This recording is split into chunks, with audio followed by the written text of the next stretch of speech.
gardening at McCluggin. I am setting out here at the community garden. It's a gorgeous, gorgeous day. Not too hot, a little bit of a breeze blowing, so I hope you guys can actually hear me, okay? I am actually waiting for my friend Tracy to arrive. She wants to go out and do some gardening today, and we're just going to chat some too. Today is Friday, so you guys know what that means. It's another 5-day segment. So today's segment is going to be 5 things to include in your garden journal.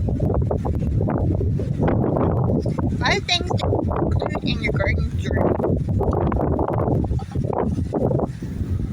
I usually use just a 3-ring binder and loose-leaf paper. That way I can take it out, add to it, insert things like photographs if I want to, or drawings, or even seed packet envelopes that I still need the information from the back of them for.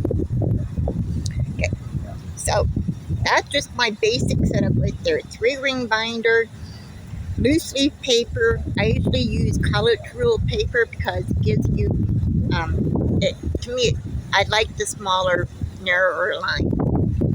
Okay, the first thing you want is basically the date. You want to keep a page, the date of when you start your seeds, either inside or outside. You want to also put the date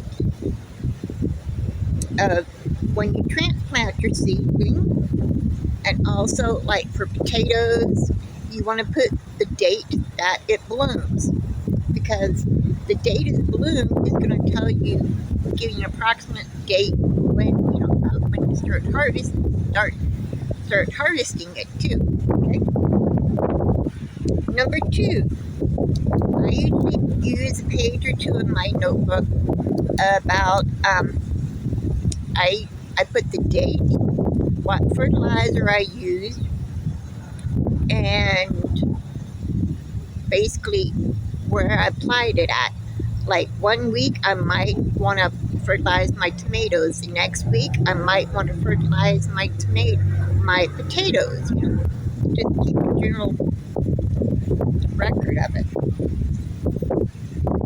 Number 3.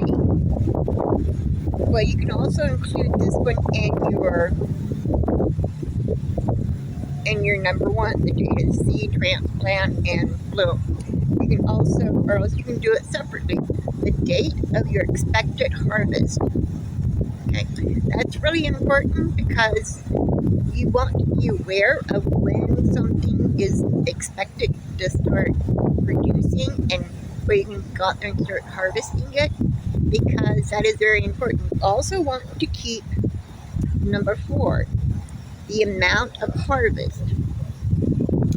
I usually do this so I can see, from year to year, which plant did well for me or which plant did not do well. I also keep a track of notes too. I always keep a note section in my notebook. It's about the weather, about any pests I may have had out there in my garden. It could be about the amount of rain that we got, the amount of sunshine, the temperature. All this stuff can affect your harvest. It could affect your crop. So it's important to know those things, okay? And the bonus for today is a layout of your garden. It's always important to know where you plant things at, because you might go out there and you go, wonder what that plant there is. And if you do that, if you plant so much, or you just forget what you planted, or even the type of plant, type of tomato that you planted, type of potato that you're growing, this can really help you out because you want to know where everything is at in your garden, especially if you're going to be showing other people your garden, or if you're having somebody house set for you and show them your garden layout. That way they'll say, oh, well, this and this is in bloom right now, or I think your tomatoes are, producing, or your tomatoes look really good. What kind are they? It's always important, okay? So that's 5 things that I always include in my garden journal. Again, it is the date of seed.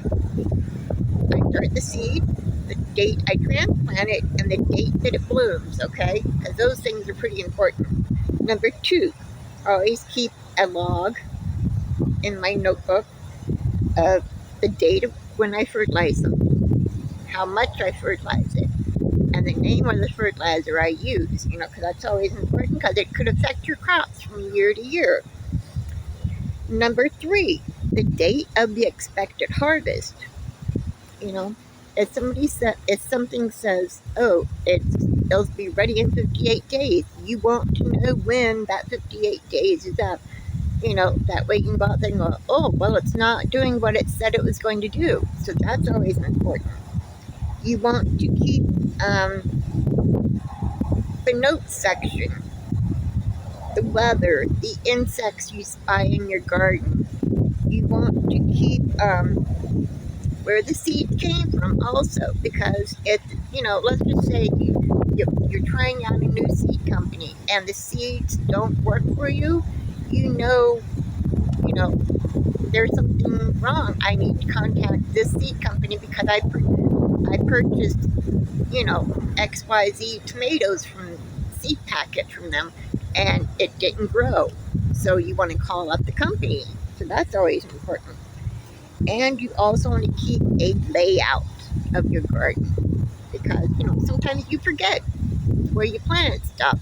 And when things start popping up out of the ground, you're going to be going, especially if you're a new gardener, you're going to be going, is that a weed? Or is that something that I planted that I totally forgot about? So it's always important to keep the layout of where you plant things out. Okay? Hopefully you're having a good day. If you like this video, please give me a thumbs up and hit that subscribe button. I greatly appreciate it. Have a good day. Thank you. Bye-bye.